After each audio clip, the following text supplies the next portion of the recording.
وہ ایک خود سر انسان تھا، اپنی کہتا تھا اور اپنی ہی سنتا تھا، کسی کو خاطر میں نہ لانا اس کے معمولات میں سے تھا، ہر بات پر رائے رکھنا اپنا حق سمجھتا تھا اور اس رائے کو دوسروں پر ٹھونس دینا اپنا فرض سمجھتا تھا، بات کرنے کا ہنر جانتا تھا، اور جانتا بھی کیوں نہ۔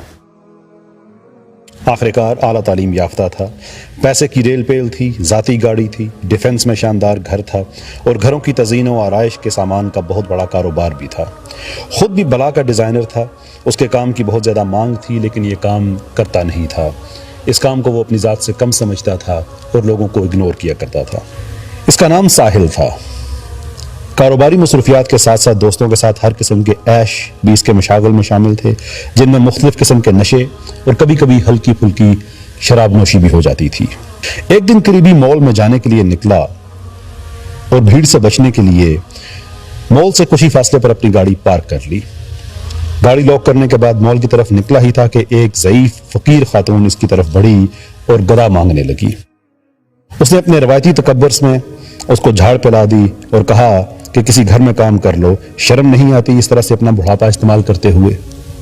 یہ کہہ کر وہ آگے بڑھا ہی تھا کہ وہ بڑھیا پھر آگے آ گئی اور کہنے لگی کہ نبی کے نام پر ہی کچھ دے دو۔ اب کی بار ساحل نے اسے دھکا دیا اور قہر آلود نظروں سے دیکھتا ہوا آگے بڑھ گیا۔ ناتواں بڑھیا اس کا دھکا کھا کر لڑکھڑائی اور گر گئی۔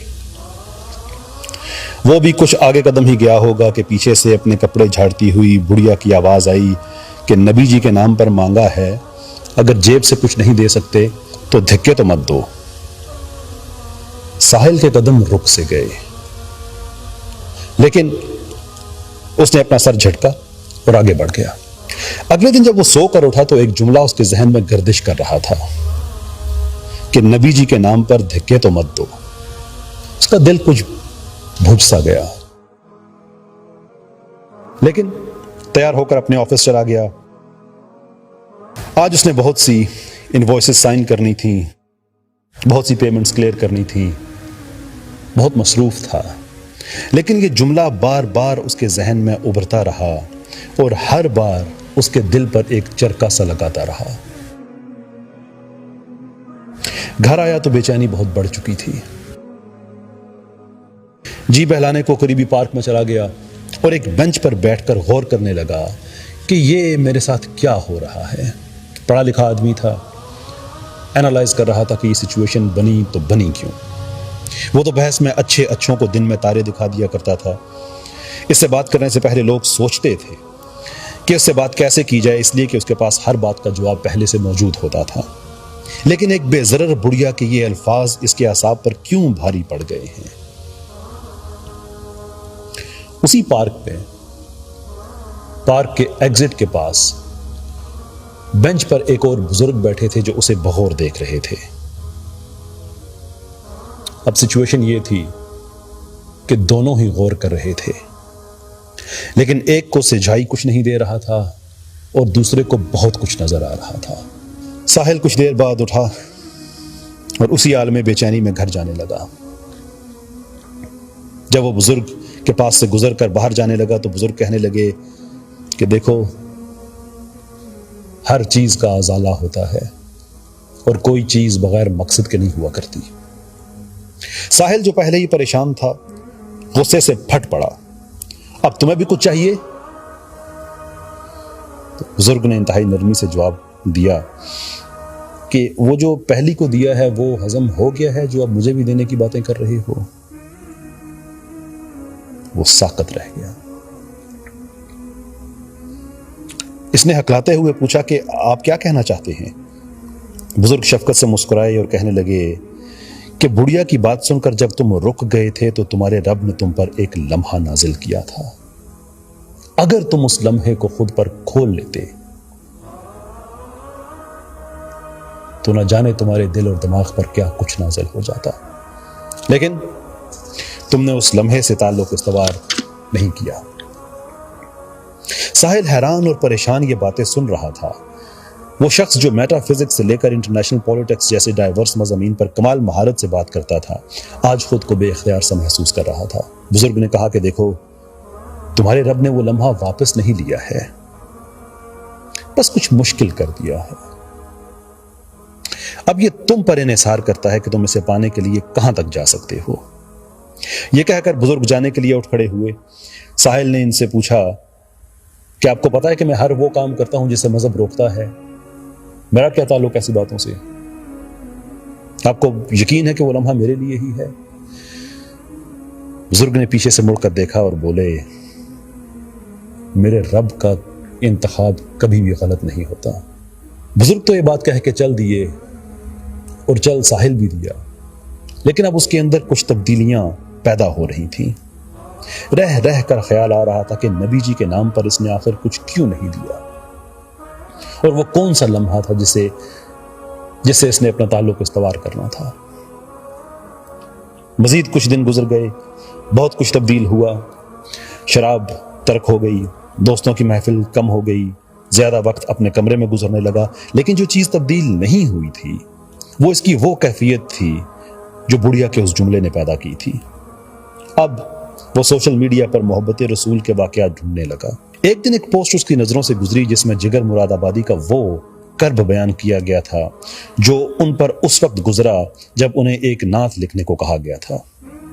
میں نوش جگر خود کو اس قابل نہیں سمجھتے تھے کہ وہ نعت لکھ سکیں، لیکن جب جگر نے وہ نعت پڑھی تو عالم سکوت میں آ گیا۔ اور اب ساحل وہ نعت پڑھ رہا تھا، اور وہ نعت بالخصوص اس کا یہ شعر کہ ایک رند ہے اور مدحت سلطان مدینہ، ہاں کوئی نظر رحمت سلطان مدینہ۔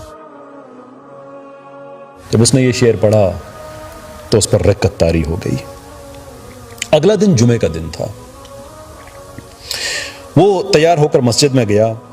اگرچہ یہ سفر اجنبیت کا سفر تھا، اس لیے کہ جب سے اس نے جوانی کی حد میں قدم رکھا وہ مسجد نہیں گیا تھا، لیکن کمال بات یہ تھی کہ اتنے عرصے کے بعد جب وہ مسجد میں گیا تو اسے اجنبیت کا احساس نہیں ہو رہا تھا، بلکہ یہ احساس ہو رہا تھا کہ وہ بہت عرصے کے بعد اپنے ہی گھر کو لوٹا ہے۔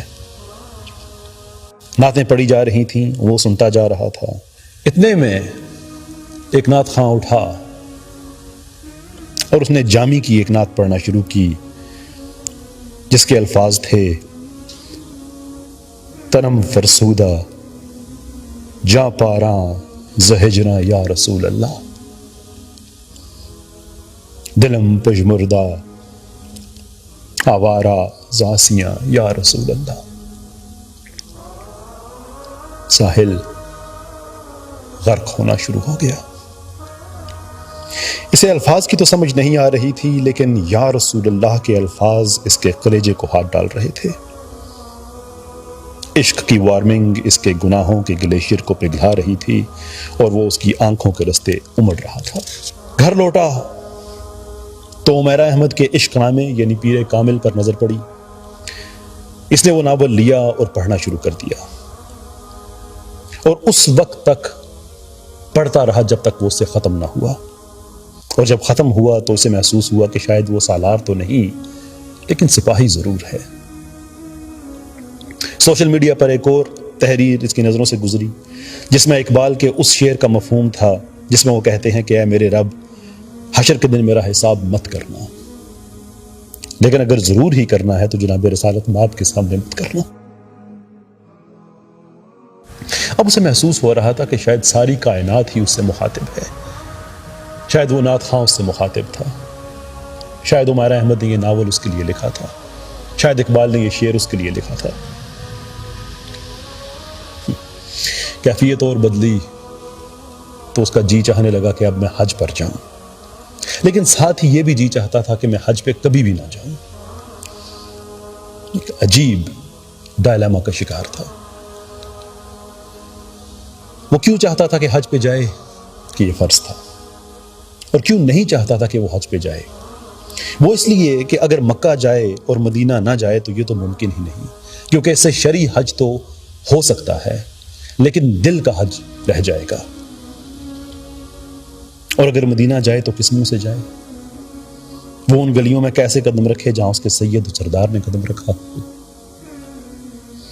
صاحب نصاب تو تھا لیکن صاحب حوصلہ نہیں تھا، یعنی اس کا معاملہ باسوادے کی مریم سے قطعی طور پر مختلف تھا۔ گھر والوں کو بھی عجیب پریشانی تھی کہ یہ کیا ہو رہا ہے، یہ نفیس اور پرنخوت انسان کیوں ڈھلتا جا رہا ہے، آنسو اس کے چہرے کا ایک مستقل فیچر بن گئے ہیں۔ بہت مشورہ کرنے کے بعد انہوں نے فیصلہ کیا کہ اس کو حج پر لے جایا جائے، اسے وہیں سے سکون ملے گا۔ لیکن ساحل جانتا تھا کہ اس کے گناہ اس قابل نہیں کہ مدینہ کے روحانی ماحول میں جا سکیں، لیکن گھر والے تھے، ان کی ضد تھی، مستقل تھی، وہ ضد جیت گئی۔ وہ اسے حج پر لے گئے، فریضہ حج کی ادائیگی ہوئی۔ اگلے دن گھر والوں نے مدینے جانا تھا۔ ساحل کٹ رہا تھا، مر رہا تھا۔ اگلے دن جب سب اٹھے تو ساحل غائب تھا۔ گھر والے جو پہلے ہی اس کی حالت سے پریشان تھے ہکا بکا رہ گئے۔ ہوٹل والوں کو بتایا، پولیس کو خبر کی اور چاروں طرف سے ڈھونڈنے کے لیے دوڑ پڑے۔ اسی کشمکش میں تھے کہ ہوٹل والوں نے اطلاع دی کہ پولیس والوں نے ابھی خبر دی ہے کہ شاہراہ مدینہ منورہ، یعنی وہ سڑک جو مکہ سے مدینہ جاتی ہے اس کا نام ہے، اس پر ایک پاکستانی کی لاش ملی ہے۔ اگر کسی کا کوئی عزیز گم شدہ ہے تو وہ آ کر دیکھ لیں۔ گھر والے بیم و رجا کے عالم میں وہاں پہنچے تو ان کے تمام خدشے درست ثابت ہوئے، وہ انہی کا ساحل تھا۔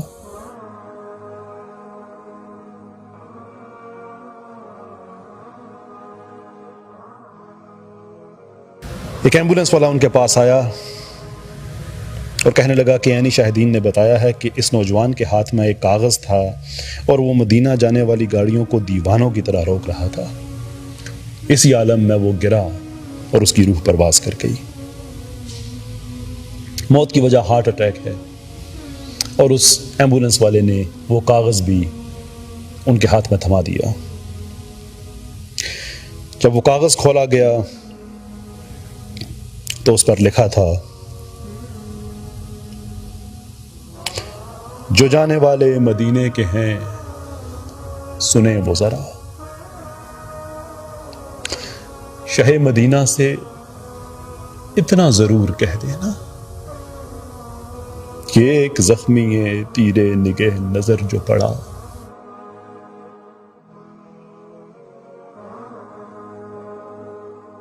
تڑپ تڑپ کے وہ کہتا تھا یا رسول اللہ۔